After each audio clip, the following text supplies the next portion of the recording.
ظہور مہدی جس روز ہوگا منظر وہ کتنا پرسوز ہوگا.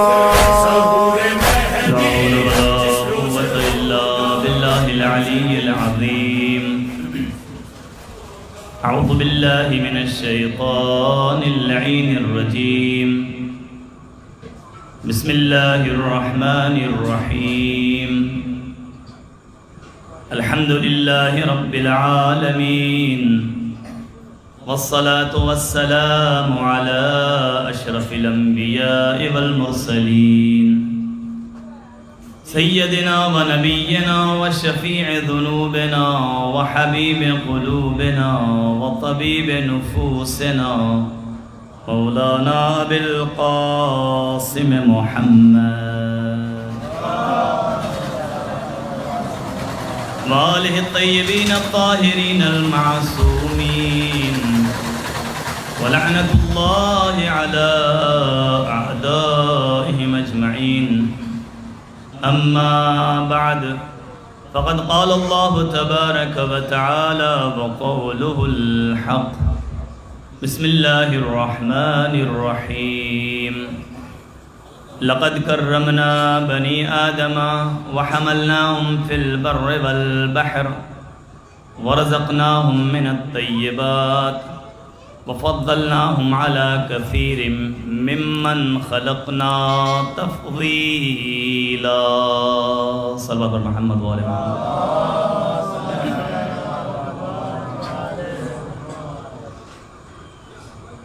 خداوند عالم قرآن کریم کی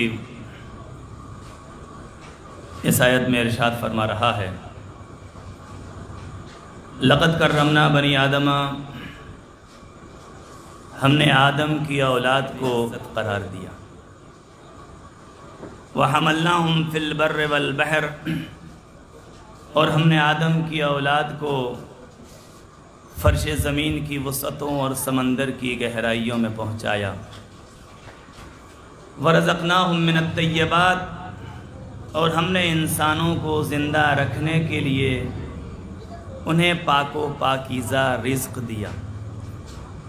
وفضلناہم علی کثیر ممن خلقنا تفضیلا، اور ہم نے آدم و حوا کی لاڈلی اولاد کو اپنی اکثر مخلوق پر وہ فضیلت دی کہ جو فضیلت دینے کا حق تھا.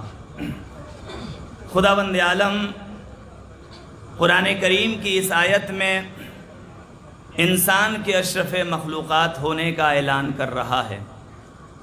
انسان بے شک اشرف مخلوقات ہے، مگر انسانوں میں اشرف وہ ہے کہ جس کا اخلاق و کردار اچھا ہو. اس میں کوئی شک نہیں کہ حسین صورت، حسین چہرہ ہر ایک کو پیاری اور بھلی معلوم ہوتی ہے. اور پھر خداوند عالم بھی قرآن کریم میں ارشاد فرما رہا ہے کہ بسا اوقات انسان مناظر حسن کی سیر میں ایسا مہو ہو جاتا ہے، ایسا مہو ہو جاتا ہے کہ ہاتھ کی انگلیاں کٹ جاتی ہیں، تکلیف کا احساس نہیں ہوتا. لیکن میرے عزیزو، حسن سیرت حسن صورت سے کہیں زیادہ لائق فضیلت ہے. اور یہ میرا جملہ نہیں ہے بلکہ اس پیغمبر کا جملہ ہے کہ جس کا وجود سبب وجود کائنات، جس کی تخلیق باعث تخلیق عالم، جس کا نام نامی اسم گرامی محمد مصطفیٰ صلی اللہ علیہ وآلہ وسلم، اور جس کے ابوجد نے حیوانوں کو انسان، انسانوں کو مسلمان، مسلمانوں کو سلمان بنا دیا ہو، تو ان سے زیادہ صاحب پاکیزہ کردار کا مالک کون ہو سکتا ہے. تو اس صاحب عظیم پیغمبر نے فرمایا، کہا کہ اگر حبش کا سیاہ اچھے کردار کا مالک ہے تو پھر وہ اس لائق ہے کہ اسے حضرت بلال کہہ کر پکارا جائے، اور اگر عرب کا سردار برے کردار کا مالک ہے تو پھر وہ اس لائق ہے کہ اسے تبت یدا ابی لہب کہہ کر اس کے لیے بد دعا و نفرین کی جائے. ایک صلوات پڑھے محمد و آل محمد. تو خدا بند عالم قرآن کریم کی اس آیت میں انسان کے اشرف مخلوقات ہونے کا اعلان کر رہا ہے۔ انسان بے شک اشرف مخلوقات ہے، مگر انسانوں میں اشرف وہ ہے کہ جس کا اخلاق و کردار اچھا ہو۔ اور علماء اخلاق نے فرمایا، کہا کہ ایک انسان کامل وہ ہے، ایک اچھا انسان وہ ہے کہ جو اپنی زبان کو پاک رکھے، زبان ہی کو نہیں اپنے دل کو بھی پاک رکھے، دل ہی کو نہیں اپنے دماغ کو بھی پاک رکھے، دماغ ہی کو نہیں اپنے روح کو بھی پاک رکھے۔ ایک انسان کامل وہ ہے، ایک اچھا انسان وہ ہے کہ جس کی زبان بھی پاک ہو، زبان ہی نہیں دل بھی پاک ہو، دل ہی نہیں دماغ بھی پاک ہو، دماغ ہی نہیں بلکہ روح بھی پاک ہو۔ زبان کی طہارت کیا ہے؟ زبان کی طہارت یہ ہے کہ وہ اپنے کو جھوٹ کی بیماری سے پاک و محفوظ رکھے۔ اور دل کی طہارت کیا ہے؟ دل کی طہارت یہ ہے کہ وہ اپنے کو شک کی بیماری سے پاک و محفوظ رکھے۔ دماغ کی طہارت کیا ہے؟ دماغ کی طہارت یہ ہے کہ وہ اپنے کو بدگمانی کی بیماری سے پاک و محفوظ رکھے۔ اور روح کی طہارت کیا ہے؟ روح کی طہارت یہ ہے کہ وہ اپنے کو کفر و شرک کی بیماری سے پاک و محفوظ رکھے۔ اور جب انسان اپنے جسم کے ساتھ اپنی روح کو پاکیزہ بنا لیتا ہے تو پھر اس کا کوئی بھی عمل اپنے لیے نہیں ہوتا، بلکہ اس کا ہر ایک عمل خوشنودی پروردگار کے لیے ہوتا ہے۔ انسان جب اپنے جسم کے ساتھ اپنے روح کو پاکیزہ بنا لیتا ہے تو پھر وہ افضل موجودات نہیں بلکہ اشرف مخلوقات بن کر زندگی گزارتا ہے۔ انسان جب اپنے جسم کے ساتھ اپنی روح کو پاکیزہ بنا لیتا ہے تو پھر وہ خادم کائنات نہیں بلکہ مخدوم کائنات بن کر زندگی گزارتا ہے۔ انسان جب اپنے جسم کے ساتھ اپنی روح کو پاکیزہ بنا لیتا ہے تو پھر اس کا سر شجر و حجر کے سامنے نہیں جھکتا بلکہ کائنات کی ہر شے اس کے حکم پہ جبین عمل کو خم کرنے لگتی ہے۔ پھر وہ اگر مٹی کی دیوار کو اشارہ کر دیتا ہے تو مٹی کی دیوار سونے کی ہو جاتی ہے۔ وہ اگر ڈوبے ہوئے آفتاب کو پلٹ آنے کا حکم دے دیتا ہے تو ڈوبا ہوا آفتاب پلٹ آتا ہے۔ ایک صلوات پڑھیں محمد و آل محمد پر۔ تو انسان جب اپنے جسم کے ساتھ اپنی روح کو پاکیزہ بنا لیتا ہے تو پھر دیکھیے کہ اس کا اختیار کتنا ہے، اس کا تصرف کتنا ہے، اس کا اقتدار کتنا ہے۔ میں آپ کے سامنے ایک مثال دینا چاہتا ہوں کہ جب انسان اپنے جسم کے ساتھ اپنی روح کو پاکیزہ بنا لے تو پھر دیکھیے کہ اس کا تصرف کتنا ہے، اس کا اقتدار کتنا ہے۔ 5ویں امام کا زمانہ ہے اور اس زمانے میں جناب جابر جوفی ہیں اور اسی زمانے میں جناب جابر ابن عبداللہ انصاری بھی ہیں، دونوں کوفے کے رہنے والے ہیں۔ ایک مرتبہ ایک شخص جناب جابر جوفی کے پاس آیا اور آنے کے بعد جناب جابر جوفی سے کہا کہ آقا میں آپ سے ایک مسئلہ معلوم کرنے کے لیے آیا ہوں۔ جناب جابر جوفی نے کہا کہ بتاؤ تمہارا مسئلہ کیا ہے؟ لیکن اس نے کہا کہ میں اپنا مسئلہ آپ سے معلوم نہیں کرنا چاہتا بلکہ میں اپنا مسئلہ اپنے امام سے معلوم کرنا چاہتا ہوں، لیکن پریشانی یہ ہے، دشواری یہ ہے کہ میں کوفے میں ہوں اور میرا امام مدینے میں ہے اور میرا دل یہی چاہتا ہے کہ میں اپنے مسئلے کو اپنے امام سے معلوم کروں۔ تو جناب جابر جوفی نے کہا کہ بتاؤ تمہارا جناب جابر جوفی نے کہا کہ ٹھیک ہے، اگر تمہاری چاہت یہ ہے کہ تم اپنے مسئلے کو اپنے امام سے معلوم کرو تو تم ذرا سا اپنی آنکھوں کو بند کرو۔ اس نے اپنی آنکھوں کو بند کیا اور اس کے بعد جناب جابر جوفی نے کہا کہ اب تم اپنی آنکھوں کو کھولو۔ اب جو اس نے اپنی آنکھیں کھولی تو دیکھا کہ کوفے میں نہیں ہے بلکہ امام کے بیت الشرف میں حاضر ہے۔ جناب جابر جوفی نے کہا کہ تم جاؤ، جا کر کے اپنے مسئلے کو معلوم کرو۔ وہ شخص امام کے پاس آتا ہے اور آنے کے بعد اپنے مسئلے کو امام سے معلوم کرتا ہے۔ جب امام نے اس کا جواب دے دیا تو ایک مرتبہ وہ کہتا ہے کہ اے میرے آقا، اے میرے سردار، اے میرے سید، میں آپ سے اپنے مسئلے کا جواب تو پا چکا، لیکن ذرا یہ بتا دیجئے کہ اس آپ کے چاہنے والے نے ہمیں چشم زدن میں کوفے سے مدینہ کیسے پہنچا دیا۔ جیسے ہی امام نے جملہ سنا ایک مرتبہ امام مسکرائے اور مسکراتے ہوئے کہا اسی طرح جس طرح وزیر جناب سلیمان تخت بلقیس کو چشم زدن میں ملک سبا سے لے آئے تھے، تو اس نے کہا کہ مولا انہیں تو کچھ کتاب کا علم تھا کہ جس کی بنا پر وہ تخت بلقیس کو چشم زدن میں ملک سبا سے لے کر کے آئے، تو امام نے کہا کہ جب کتاب کا علم رکھنے والا تخت بلقیس کو چشم زدن سے ملک سبا سے لا سکتا ہے تو پھر قرآن کریم تو ام الکتاب ہے. کیا قرآن کریم کا علم رکھنے والا تجھے چشم زدن میں پہنچا نہیں سکتا؟ ایک صلوات پڑھیں محمد و آل محمد پر. تو خدا بند عالم قرآن کریم کی اس آیت میں انسان کے اشرف مخلوقات ہونے کا اعلان کر رہا ہے. انسان بے شک اشرف مخلوقات ہے، مگر انسانوں میں اشرف وہ ہے کہ جس کا اخلاق و کردار اچھا ہو. اور پھر آپ دیکھیں کہ قرآن کریم کو خدا بند عالم نے صرف تلاوت کے لیے نہیں بھیجا، بلکہ قرآن کریم کو خدا بند عالم نے کتاب ہدایت بنا کر کے بھیجا. اور جب انسان اپنی زندگی کو پاکیزہ بنا لیتا ہے تو پھر دیکھیے کہ اس کا مرتبہ کیا ہے، اس کا مقام کیا ہے، اس کی منزلت کیا ہے. میں نے تفسیر امام حسن عسکری علیہ السلام کے اندر دیکھا کہ ایک مرتبہ کچھ لوگ جناب سلمان فارسی کے پاس آئے اور آنے کے بعد جناب سلمان فارسی سے کہا، سلمان آپ کو اپنے آباء و اجداد کے مذہب کو چھوڑنے سے کیا حاصل ہوا؟ ہم تو آپ کو غربت و ناداری کی زندگی گزارتا ہوا دیکھتے ہیں. تو جناب سلمان نے مسکرایا اور مسکراتے ہوئے کہا، تم مجھے غریب سمجھتے ہو، میں اپنے آپ کو بہت بڑا امیر سمجھتا ہوں. اس لیے کہ جس انسان کی زندگی دولت ایمان سے مالا مال ہو اس سے بڑا کوئی امیر نہیں ہو سکتا، اور جس انسان کی زندگی دولت ایمان سے خالی ہو اس سے بڑا کوئی غریب نہیں ہو سکتا. تم مجھے غریب سمجھتے ہو، میں اپنے آپ کو بہت بڑا امیر سمجھتا ہوں. جیسے ہی سلمان نے یہ جملہ کہا تو ایک مرتبہ یہودیوں نے کہا کہ ٹھیک ہے سلمان، اگر تم اپنے آپ کو خاصان خدا سے سمجھتے ہو تو ہم تمہیں اپنے نیزوں سے تم پر حملہ کرتے ہیں، تم اپنے رب سے، تم اپنے پروردگار سے اپنی حفاظت کے لیے دعا کرو. جیسے ہی سلمان نے جملہ سنا تو ایک مرتبہ جناب سلمان نے دیکھا کہ یہودی ہاتھوں میں نیزے تھے، یہودی نیزہ لیے ہوئے سلمان کی طرف بڑھنے لگے.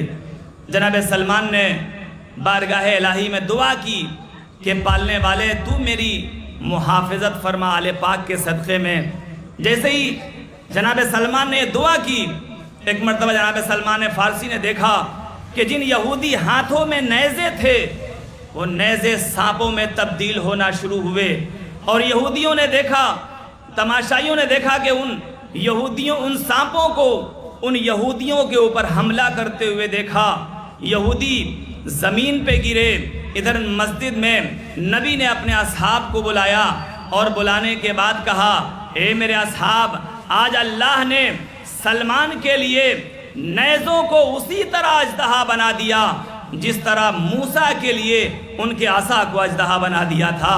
لیکن کل کے سلمان میں اور آج کے مسلمان میں یہ فرق کیوں ہے؟ بس کل کا سلمان اپنے حسن کردار کی بنا پر احساس برتری سے سرشار تھا، اور آج کا مسلمان اپنے گھناؤنے کردار کی بنا پر احساس کمتری کا شکار ہو چکا ہے. ایک صلوات پڑھیں محمد و آل محمد پر.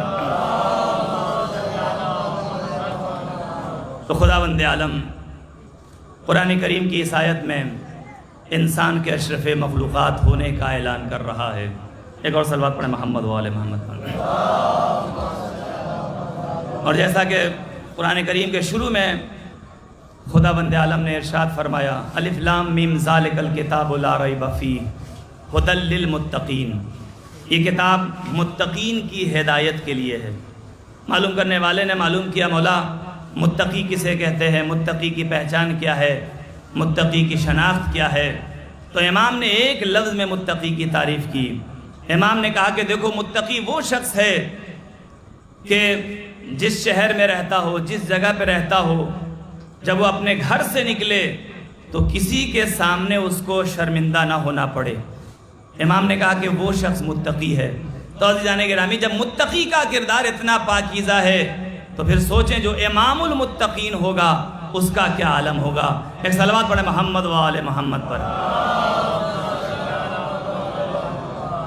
تو متقی وہ ہے کہ جس سے واجبات چھوٹنے نہ پائیں اور محرمات ادا نہ ہونے پائیں۔ بس ایک جملہ کہہ کر کے میں مجلس کو ختم کرنا چاہتا ہوں۔ متقی وہ ہے کہ جس کی واجبات چھوٹنے نہ پائے اور محرمات ادا نہ ہونے پائے۔ اور پیغمبر اسلام نے نماز واجب میں سے ہے۔ پیغمبر اسلام نے نماز کے سلسلے میں فرمایا کہ جو شخص نماز کو اس کے اول وقت پہ ادا کرتا ہے تو اس کا ایک فائدہ یہ ہے کہ اس کی قوت حافظہ کبھی خراب نہیں ہو سکتی، اس کا برین کبھی خراب نہیں ہو سکتا۔ عزیزان گرامی، یہاں پہ عمر کی کوئی لمٹ نہیں بتائی ہے، عمر چاہے جتنا بھی ہو جائے، لیکن اگر انسان نماز کو اس کے اول وقت پہ ادا کرتا ہے تو اس کی قوت حافظہ کبھی خراب نہیں ہو سکتی۔ میں آپ کے سامنے اس کی مثال معصوم زندگی سے نہیں بلکہ غیر معصوم زندگی سے میں آپ کے سامنے اس کی مثال دینا چاہتا ہوں کہ جو ہمارے مراجع کرام ہیں جن کی ہم اور آپ تقلید کرتے ہیں، ان کی عمر کتنی ہوتی ہے؟ کسی کی 70 سال، کسی کی 80 سال، کسی کی 90 سال، کسی کی 100 سال، مگر 70 سال میں، 80 سال میں، 90 سال میں، 100 سال میں مثلا آیت اللہ محسن الحکیم، ان کی عمر وقت انتقال کتنی تھی؟ 70 سال یا 70 سال سے زیادہ۔ آیت اللہ بروجردی، ان کی عمر وقت انتقال کتنی تھی؟ 80 سال یا 80 سال سے زیادہ۔ آیت اللہ خمینی، ان کی عمر وقت انتقال کتنی تھی؟ 80 سال یا 80 سال سے زیادہ۔ آیت اللہ خوئی، ان کی عمر وقت انتقال کتنی تھی؟ 90 سال یا 90 سال سے زیادہ۔ تو ہمارے مراجع کرام کی عمر کتنی ہوتی ہے؟ کسی کے 70 سال، 80 سال، 90 سال، 100 سال۔ لیکن عزیزان گرامی، دنیا کی عام معلومات سے قطع نظر اگر کوئی انسان یعنی ان کا حافظہ اتنا مضبوط ہوتا ہے کہ اگر کوئی انسان یعنی قرآن کریم کی 6666 آیتیں ہیں اور ان کی وضاحت کے لیے 34,000 حدیثیں ہیں جو ہمارے عالم کے ذہن میں اس طریقے سے محفوظ ہوتی ہیں کہ اگر رات کے وقت بھی 12 بجے رات میں اگر کوئی فون کرے اور فون کر کے ان سے معلوم کرے کہ حضور ہمارا مسئلہ یہ ہے، تو فوراً وہ اس مسئلے کا جواب قرآن اور حدیث کی روشنی میں دیتے ہیں۔ تو اس کا مطلب یہ ہوا کہ چاہے جتنا ہی عمر کیوں نہ ہو جائے، لیکن اگر انسان نماز کو اس کے اول وقت پہ ادا کرتا ہے تو اس کا ایک فائدہ یہ ہے کہ اس کی قوت حافظہ کبھی کمزور نہیں ہو سکتی۔ ایک صلوات پڑھیں محمد و آل محمد پر۔ عزیزان گرامی، جب ایک عام انسان دین کی پابندی کرنے والا عمر کے کسی حصے میں اپنے توازن کو نہیں کھوتا تو جو دین و شریعت کو لے کر کے آئے ہیں ان کے لیے کیسے کہا جا سکتا ہے کہ انہوں نے ہلکے سے بخار میں اپنے توازن کو کھو دیا ہو؟ ایک صلوات پڑھیں محمد و آل محمد پر۔ اور پھر قرآن کریم کہہ رہا ہے کہ انسان غیر معصوم، غیر مانوس سے غیر مانوس ماحول میں رہنے کے بعد بھی کبھی اپنے توازن کو نہیں کھوتا۔ جناب یونس جب مچھلی کے پیٹ میں گئے تو جناب یونس کے لیے خدا بند عالم نے کہا کہ اگر جناب یونس شکم ماہی کے اندر رہ کر تسبیح پروردگار نہ کر رہے ہوتے تو جناب یونس قیامت تک مچھلی کے پیٹ کے اندر رہتے۔ تو اس کا مطلب یہ ہوا کہ جناب یونس شکم ماہی میں رہ کر کے تسبیح پروردگار کرتے رہنا یہ اس بات کی دلیل ہے کہ انہوں نے اپنے توازن کو نہیں کھویا۔ تو عزیزان گرامی، جب جناب یونس شکم ماہی میں رہ کر کے تسبیح پروردگار کر رہے ہیں تو جو فخر یونس ہو اس کے لیے کیسے کہا جا سکتا ہے کہ ہلکے سے بخار میں انہوں نے اپنے توازن کو کھو دیا ہو؟ ایک صلوات پڑھیں محمد و آل محمد پر۔ اور جناب یونس کے لیے جو خدا بند عالم نے کہا کہ اگر جناب یونس تسبیح پروردگار نہ کر رہے ہوتے تو قیامت تک مچھلی کے پیٹ کے اندر رہتے۔ اب یہاں پر جو آخری امام کے عمر کے اوپر جو لوگ اعتراض کرتے ہیں کہ آخری امام کی عمر جو ہے اتنی زیادہ کیسے ہو سکتی ہے، اتنی طولانی عمر آخری امام کی کیسے ہو سکتی ہے، وہ اس آیت کو دیکھ لے کہ جب خدا بند عالم ایک مچھلی کو یعنی جب جناب یونس مچھلی کے پیٹ کے اندر رہ کر اگر تسبیح پروردگار نہ کر رہے ہوتے تو جناب یونس صبح قیامت تک مچھلی کے پیٹ کے اندر رہتے۔ اس کا مطلب یہ ہوا کہ جناب یونس ہی صرف صبح قیامت تک مچھلی کے پیٹ کے اندر نہیں رہتے بلکہ وہ مچھلی بھی زندہ رہتی کہ جس مچھلی کے پیٹ کے اندر جناب یونس کو رہنا تھا۔ تو عزیزان گرامی، جب خدا بند عالم ایک مچھلی کو صبح قیامت تک کی زندگی دے سکتا ہے تو پھر وہی خدا بند عالم اپنے آخری نبی کے آخری جانشین کو صبح قیامت تک کی زندگی کیوں نہیں دے سکتا؟ ایک صلوات پڑھے محمد و آل محمد پر۔ بس جانے گرامی، صرف مصائب کے بس ایک روایت آپ کے سامنے پیش کریں گے کہ جب انسان اپنے جسم کے ساتھ اپنی روح کو پاکیزہ بنا لیتا ہے تو پھر دیکھیے کہ اس کا مقام کیا ہے، اس کی منزلت کیا ہے، اس کا مرتبہ کیا ہے۔ اور انسان محبت اہل بیت میں مر جانا گوارا کرتا ہے، لیکن دامن اہل بیت کو چھوڑنا گوارا نہیں کرتا۔ متوکل نے حکم دیا کہ کوئی بھی شخص قبر حسین پر زیارت کے لیے نہیں جا سکتا، لیکن ہاں اس شرط پہ جائیں گے کہ دو آئیں گے جن میں سے ایک کو قتل کیا جائے گا، دوسرے کو قبر حسین پر زیارت کے لیے بھیجا جائے گا۔ یہ متوکل نے کس لیے کیا؟ صرف اس لیے کیا تاکہ کوئی حسین کا چاہنے والا قبر حسین پر زیارت کے لیے نہ پہنچ سکے۔ لیکن دنیا والوں نے دیکھا کہ کبھی دو دوست آتے ہیں جن میں ایک دوست اپنا گلا کٹا دیتا ہے، دوسرا دوست قبر حسین پر زیارت کے لیے پہنچتا ہے۔ کبھی دو بہنیں آتی ہیں جن میں ایک بہن اپنی گردن کو قربان کر دیتی ہے، دوسری بہن قبر حسین پر زیارت کے لیے پہنچتی ہے۔ کبھی باپ اور بیٹے آتے ہیں جن میں ایک اپنا گردن قربان کر دیتا ہے، دوسرا قبر حسین پر زیارت کے لیے پہنچتا ہے۔ ابھی یہی ظلم و ستم جاری تھا کہ ایک مرتبہ سپاہیوں نے دیکھا کہ ایک بی بی ہے جو چلی آ رہی ہے۔ تاریخ میں اس بی بی کا نام ناصرہ بتایا جاتا ہے۔ ناصرہ جیسے ہی پہنچتی ہے تو ایک مرتبہ ناصرہ نے سپاہیوں سے کہا کہ ہم امام کی زیارت کرنے کے لیے جانا چاہتے ہیں۔ تو سپاہیوں نے کہا کہ کیا تمہیں معلوم نہیں ہے کہ سربراہ مملکت کا حکم ہے، بادشاہ کا حکم ہے کہ کوئی بھی انسان تنہا نہیں جا سکتا، نہیں دو آئیں گے جن میں ایک کو قتل کیا جائے گا، دوسرے کو قبر حسین پر زیارت کے لیے بھیجا جائے گا۔